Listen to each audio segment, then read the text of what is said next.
Ji Jonathan. Sir, in large class, Usman Ali and Takshal raised their hand. Okay, sorry. Thank you, Jonathan. So we will start from here. You can see the slides, Jonathan. Yes, sir. Okay, thank you. Where is Usman Ali and Takshal? Where is? Okay, I think they did not join yet. We will wait for them.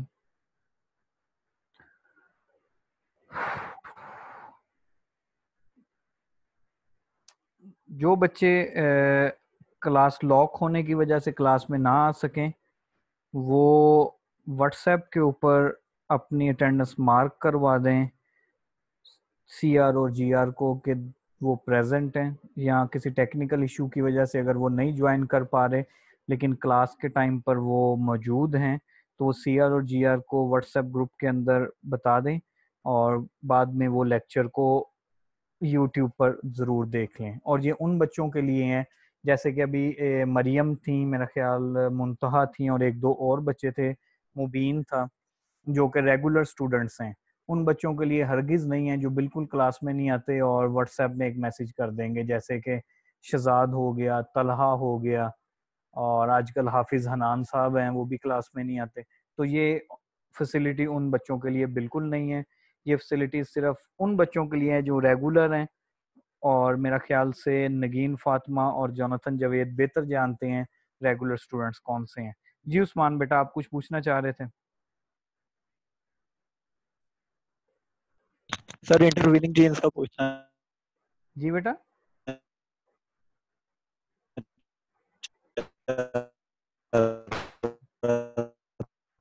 आपकी आवाज बहुत cut रही है, मैं कल 5 minute बाद आपको मौका देंगे। Thank you.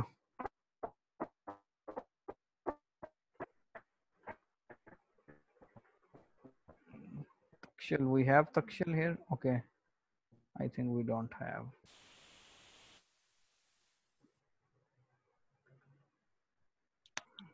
Intervening jeans.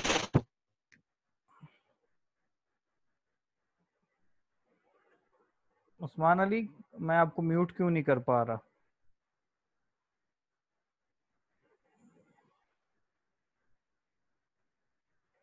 Okay, thank you. जी बेटा, आपका जो क्वेश्चन है वो लास्ट में उसको एंटरटेन करेंगे। आपकी आवाज़ काफ़ी ज़रा कट गई है। आप इंटरवीनिंग जीन्स के बारे में शायद कुछ पूछना चाह रहे थे मेरे ख्याल से। किधर है वो word intervening jeans?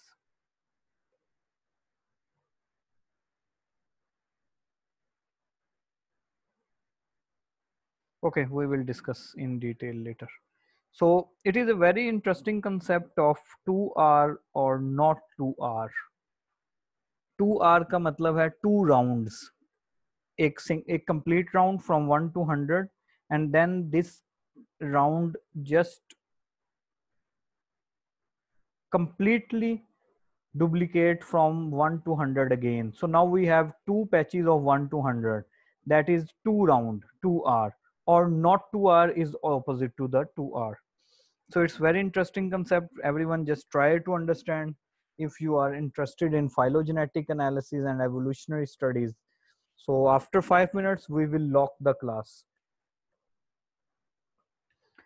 To explain the genetic basis of major transitions in organismal evolution in 1970, Susumu Ohno famously proposed that 2 rounds of whole genome duplication had occurred during the early history of vertebrate lineage, driving the evolution of developmental and morphological complexity in vertebrates.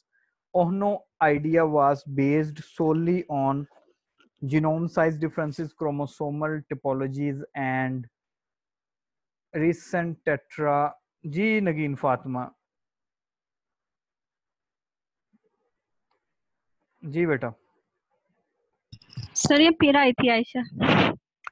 इसको आने दें बेटा, इसको ignore करें। ये कोई बच्चा है, वो काफी बदतमीज है और इसको शर्म आनी चाहिए। इसको समझाया सर लेकिन इधर ही समझ अभी। नहीं आता। कोई बात नहीं बेटा, कोई बात नहीं। ठीक। आप क्या समझते हो बेटा कि बेवकूफों के सरों पर सींग होते हैं, बदतमीजों के? आपको लगता है?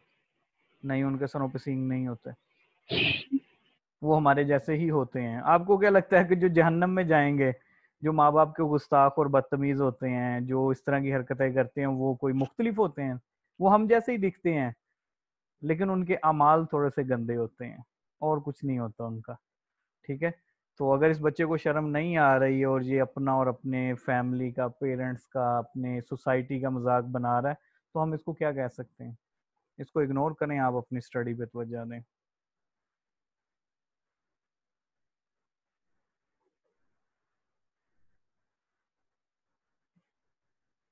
So we were discussing about 2R, the concept of R and 2R. 1970 में सोसोमो ओहनो ने एक कंसेप्ट दिया था, जैसे कि हमने शुरू में R और 2R और नॉट 2R को डिस्कस किया, कि कंप्लीटली एक राउंड जो है वो डुप्लीकेट हो गया है। जैसे कि आपके पास एक पेज है, आपकी मैट्रिक की डिग्री है, आप जाकर उसकी फोटोकॉपी करवा लें अगर, तो सेम वही आपके पास 2R हो जाएगा कि सेम, और उन दोनों पेजेस को, एक पेज को दूसरे पेज के नीचे आप अगर चस्पा कर दें, तो आप देखें कि वो सेम कॉपी नीचे हो जाएगी, वो आपका 2R है, सेकंड राउंड।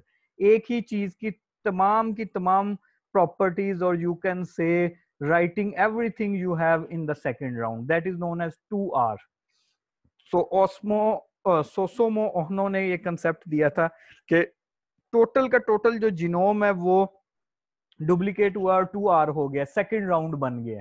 सपोज जैसे कि हम अगर समझने के लिए इसको इस तरह देख लें कि 1600 MB का ह्यूमन जीनोम था, और जब वो पूरे का पूरा डुप्लीकेट हुआ तो वो 3200 MB का हो गया। तो ये एक कंसेप्ट है 2R का, ये बड़ा इंटरेस्टिंग कंसेप्ट है अगर आप लोग इंटरेस्टेड हैं फाइलोजेनेटिक में, एवोल्यूशन में। So here we can see this, the timing of gene genome duplication events, in which we have 3 different diagrams A, B and C, जो कि पहला कंसेप्ट दिया था ओहनो ने 1970 में, सेकंड कंसेप्ट दिया हॉलैंड पी ने 1994 में, और थर्ड कंसेप्ट भी हॉलैंड और फुरलॉन्ग ने दिया 2001 में। सो अकॉर्डिंग टू ओहनो, यहाँ से आपके पास, अगर ये आपको कर्सर नजर आ रहा है, तो यहाँ से आपके पास शुरू हुआ और यहाँ पे ये 2 हो गए, उसके बाद अम्फीबियंस आ गए, उसके बाद फिशेस में आ गया रैट, एबी एम्फीबियंस, और यहाँ पे आ गए। सबसे पहले जीन डुप्लीकेट अकॉर्डिंग टू ओहनो इस जगह पे जीन डुप्लीकेट हुआ टोटली, और एक बार जीन डुप्लीकेशन का इवेंट इस जगह पे हुआ, जिसकी वजह से ये 2R का कंसेप्ट वो दे रहा है। लेकिन अकॉर्डिंग टू हॉलैंड इन 1994 उसने कहा, अगर आप देखें तो उन्होंने कहा कि यहाँ पर हुआ है या जीन डुप्लीकेशन, या यहाँ पर हुई है इस जगह के ऊपर, लेकिन अकॉर्डिंग टू हॉलैंड उसने कहा या यहाँ पर जीन डुप्लीकेशन हुई है या यहाँ पर हुई है। इसने पहले वाले एंड पर और सेकंड वाले एंड पर जीन डुप्लीकेशन क्लेम की according to the data. However Holland ने 1994 में उसने कहा नहीं, ना फर्स्ट वन में हुई है ना लास्ट वाले पैच में हुई है, ये सेंटर वाले पैच में 2 जगह पर जीन डुप्लीकेशन उसने रिपोर्ट की कि यहाँ पे हुई होगी। देन इन फुरलॉन्ग एंड हॉलैंड 2001 में, जैसे कि आपको पता है जैसे जैसे डाटा बढ़ता गया, एडवांसमेंट आती गई, और से और नई से नई चीजें सामने आती गई, उस बेस पर फिर हॉलैंड ने ही दोबारा अपने कोलीग फुरलॉन्ग के साथ 2001 में रिपोर्ट किया कि जीन डुप्लीकेशन इस जगह पर आई according to his point of view और कलेक्टेड डाटा और फाइंडिंग्स। तो 2 जीनोम डुप्लीकेशन जो यहाँ पे 2R का हुआ है, वो सॉरी वो इस पोजीशन पर हुआ है, यहाँ पर जब इस स्पेसिफिक पोजीशन के ऊपर कंप्लीट जो जीनोम था वो डुप्लीकेट कर गया सेकंड राउंड के लिए, that is 2R in actual. तो वो सेकंड राउंड के लिए यहाँ पे डुप्लीकेट कर चुका है। तो उन्होंने फर्स्ट और सेकंड लास्ट पैच में जाकर ये बात की, उसके बाद हॉलैंड ने कहा नहीं, ये फर्स्ट और लास्ट में नहीं, ये सेंटर में कहीं 2 जगह पर मौजूद हुआ है इस तरह ना। तो बाद में फिर 2001 में उन्होंने ये क्लेम किया कि नहीं, जो जो 2R का कंसेप्ट है ना, वो इस स्पेसिफिक जगह के ऊपर आया है, जो कि यहाँ पे हमें मिलता है लैम्प्रेज में और हैग फिश के अंदर। सो proponents presented several lines of evidence in favor of entire genome duplication hypothesis in the early vertebrates. जो लोग इस थ्योरी को मानते हैं कि पूरे का पूरा जिनोम जो है वो, जैसे कि हमने पहले पढ़ा कि कुछ सेगमेंट्स जो हैं वो हो रहे हैं डुप्लीकेट सेगमेंटल डुप्लीकेशन में, लेकिन यहाँ पर ये क्लेम है कि पूरे का पूरा जिनोम ही डुप्लीकेट कर गया। तो जो लोग इस थ्योरी को मानते हैं उन्होंने कुछ अपने मौक़िफ़ बयान किए हैं। फर्स्ट वन उन्होंने कहा है कि जी compared to model invertebrate genome, that is fruit fly, nematode, sea squid or amphibious, the typical vertebrate genome possesses more genes। पहला उनका ये मौक़िफ़ है कि जी जब आप कंपेयर करते हैं वर्टिब्रेट जिनोम्स जो हैं, जो मॉडल ऑर्गेनिजम्स हैं 3-4 उनको, तो आप देखते हैं कि टिपिकली जो वर्टिब्रेट का जिनोम है वो हर बार ज़्यादा से ज़्यादा जीन हासिल कर रहा है। तो वो ये कह रहे हैं कि जाहिर बात है अगर पहले एक जीन था फिर 2 हो गए फिर 4 हो गए तो वो डुप्लीकेट हुए। दूसरा वो ये क्लेम करते हैं the existence of paralogons in the human genome. Paralogous orthologous वाले कंसेप्ट आपको सारे याद होंगे। वो कह रहा है जी कि existence of paralogons in human genome जो है बार बार जो आ रहे हैं उससे भी ये कंसेप्ट मिलता है कि कहीं ना कहीं पे पूरा का पूरा जीनोम जो है वो डुप्लीकेट कर गया है।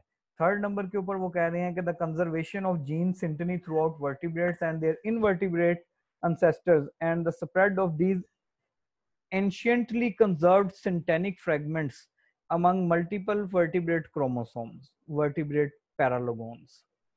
सो थर्ड वन पे उन्होंने कहा है कि जैसे आप कंजर्व्ड सिंटनी जीन की सिंटनी, जैसे हमने DAOA की सिंटनी देखी थी, आप लोगों को याद होगा DAOA की हमने सिंटनी जो है वो एनालाइज की थी, तो ये भी इसी तरह सिंटनी की बात कर रहा है कि जब वर्टिब्रेट की सिंटनी को आप कंपेयर करेंगे कंजर्वेशन के हिसाब से इनवर्टिब्रेट एंसेस्टर्स के साथ, तो आपको उसमें भी कंजर्व पार्ट मिलेंगे और वो जो कंजर्व पार्ट हैं वो डिफरेंट फ्रेगमेंट्स में, और वो फ्रेगमेंट्स बढ़ते चले जा रहे हैं वर्टिब्रेट्स में। सपोज हम इसको समझने के लिए इस तरह देख लेते हैं कि इनवर्टिब्रेट के अंदर 3 जीन थे मिसाल के तौर पे, लेकिन वर्टिब्रेट्स के अंदर वही जीन 3 जो है वो मल्टीपल होकर नजर आए हमें 9 टाइम्स या 12 टाइम्स, तो वो उसको क्लेम कर रहा है कि ये दोबारा पूरे का पूरा जीनोम जो है वो एक राउंड ले गया, मतलब सेकंड राउंड उसका डुप्लीकेट हुआ।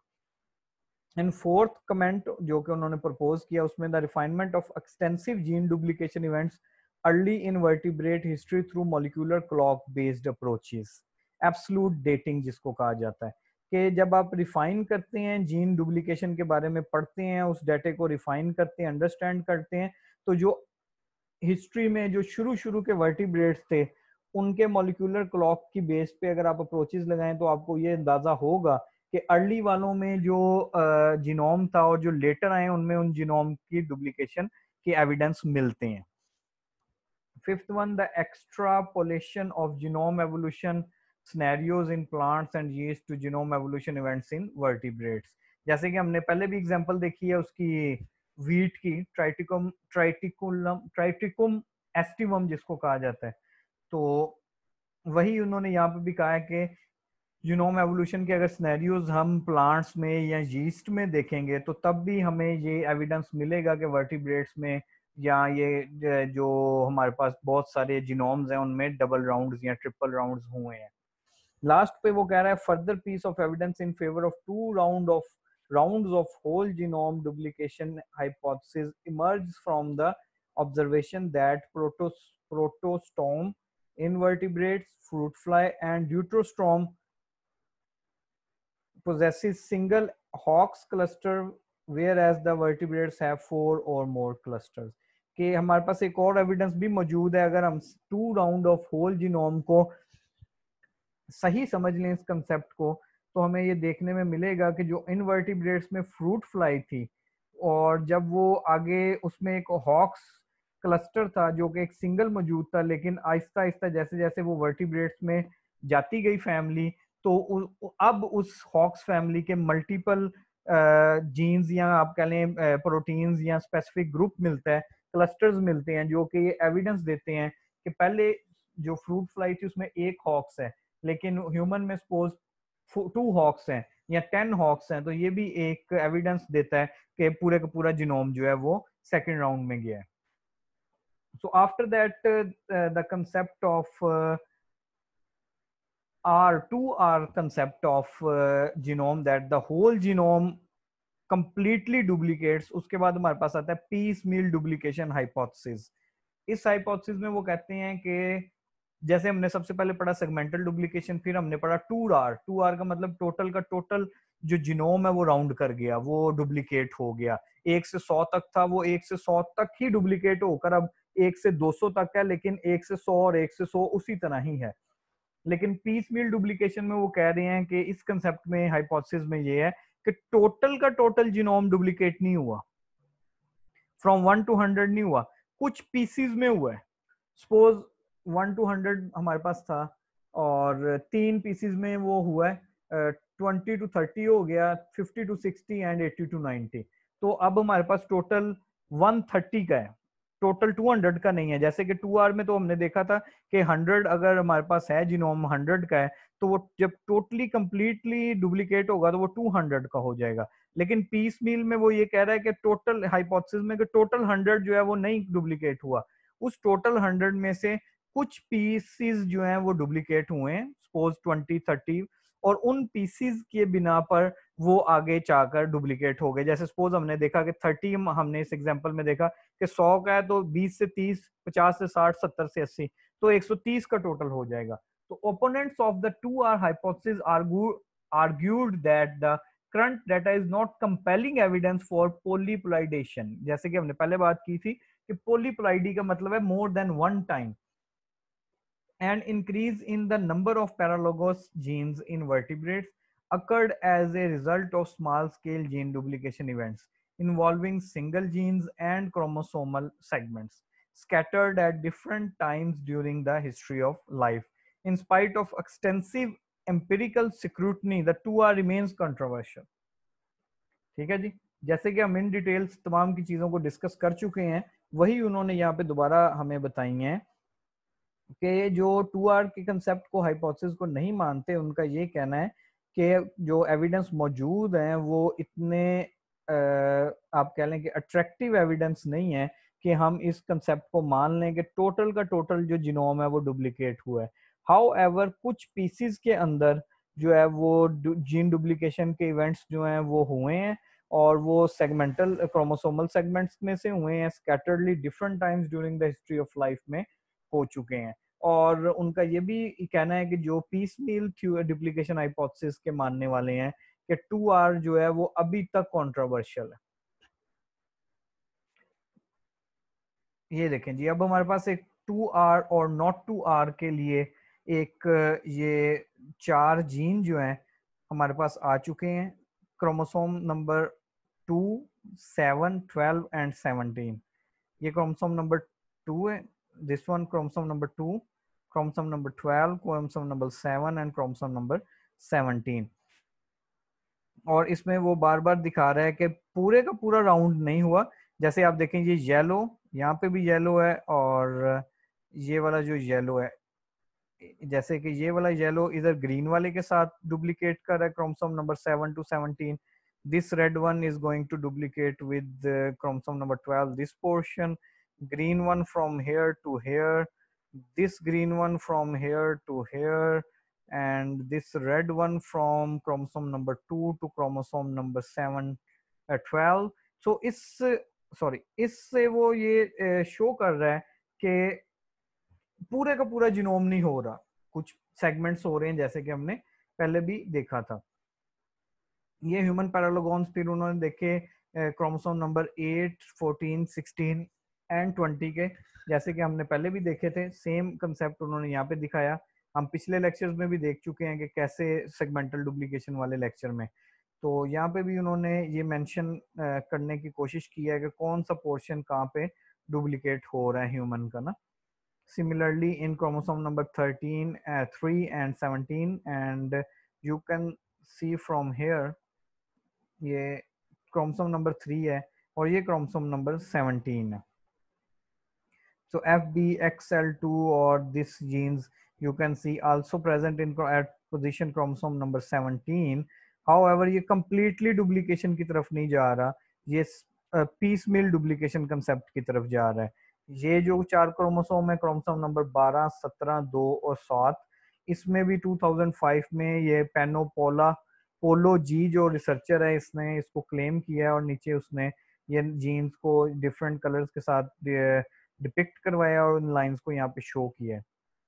So here we have the pattern of Hawkes cluster duplication as an evidence of 2R.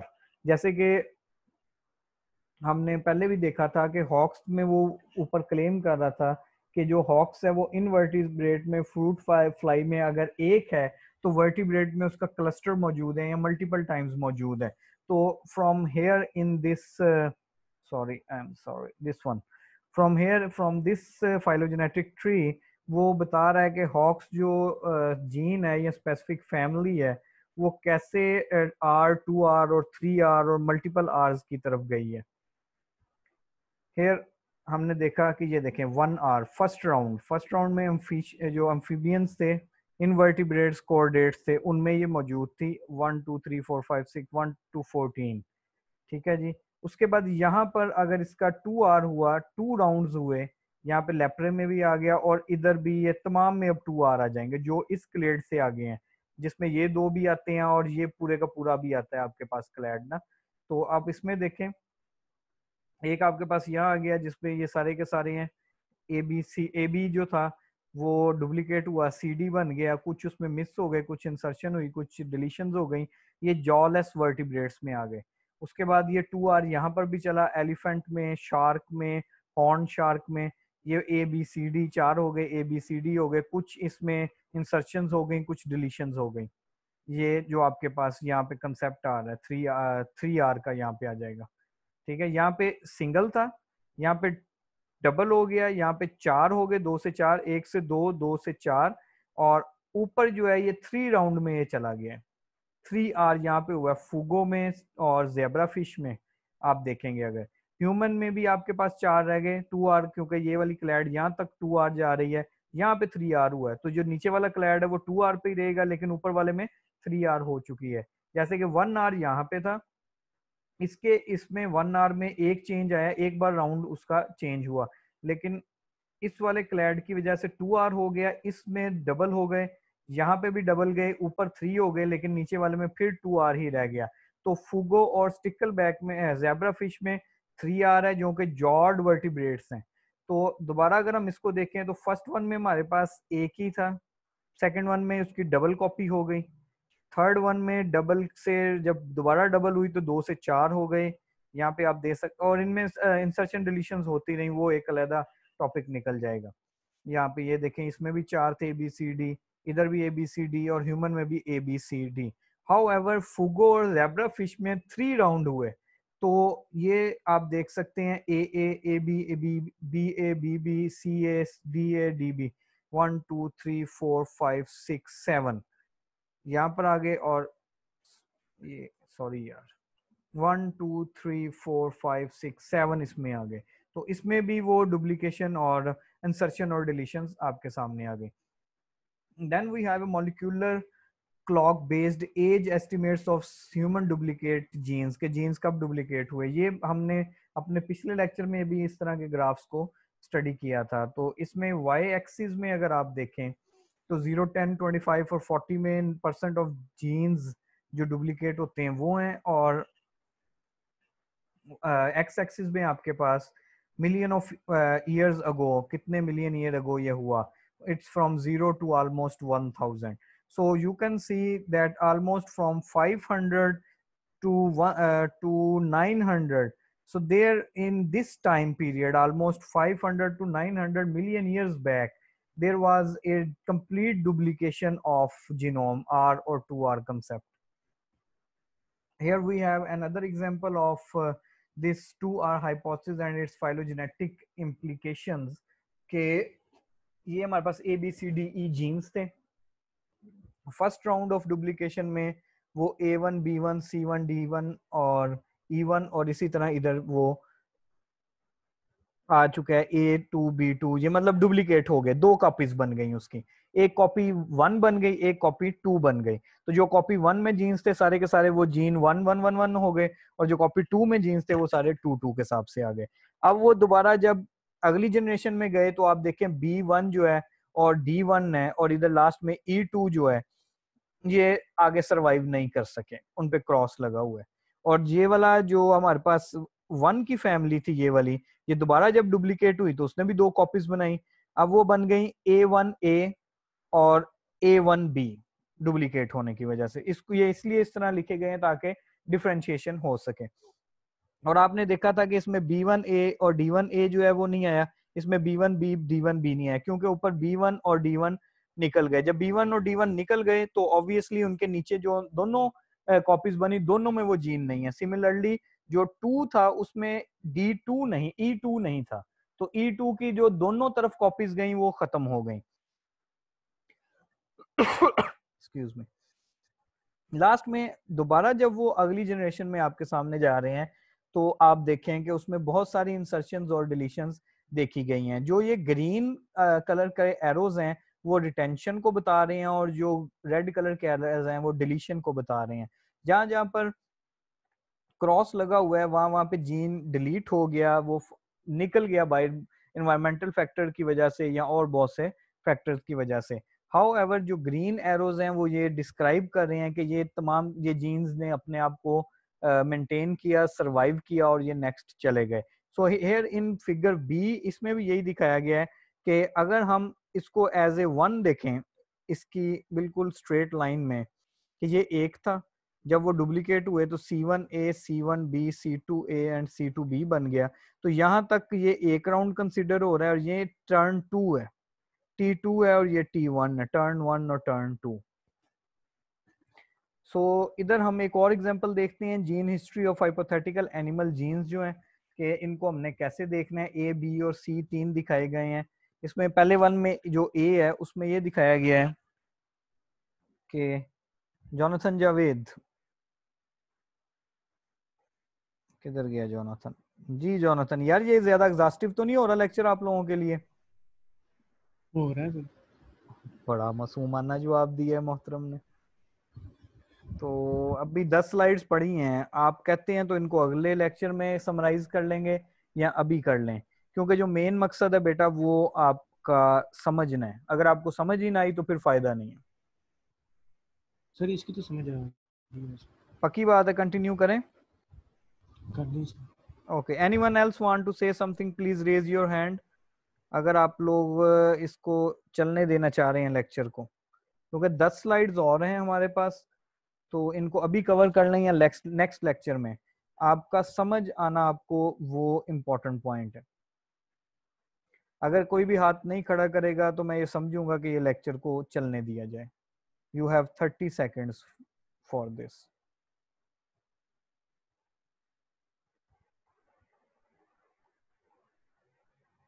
जी अच्छा ओके, मुबीन शाह, फातिमा नरीन, तैयबा से वी हैव टू स्टॉप।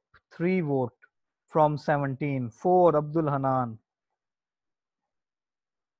13 बच्चे फिर भी दूसरी तरफ, 5 निमरा आसिफ, कोमल नाज, अक्सा गयास। अक्सा गयास ने तो खड़ा करना ही था, उनकी फ्रेंड्स जो हाथ खड़ा कर रही हैं अब। नहीं, उनकी फ्रेंड कोमल अरशद है मेरा ख्याल। Okay okay, we will stop, no worries, क्योंकि बेटा आप लोगों को समझ आना चाहिए, ये ज्यादा जरूरी है एज कंपेयर टू इसको खत्म करना तेजी से। Thank you everyone for representing yourself. If anyone has, please lower down your hands. Thank you so much. If anyone has any question, please raise your hand.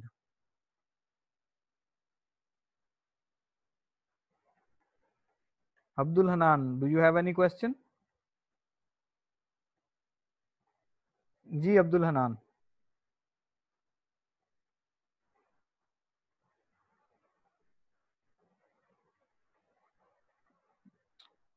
मेरा ख्याल हाफिज साहब इसी खुशी में चले गए हैं कि जनाब ठीक है लेक्चर खत्म है, मैं इसी तरह छोड़ के ना लुडियां डाल रहे हैं शायद साइड पर। जी हाँ मुबीन शाह।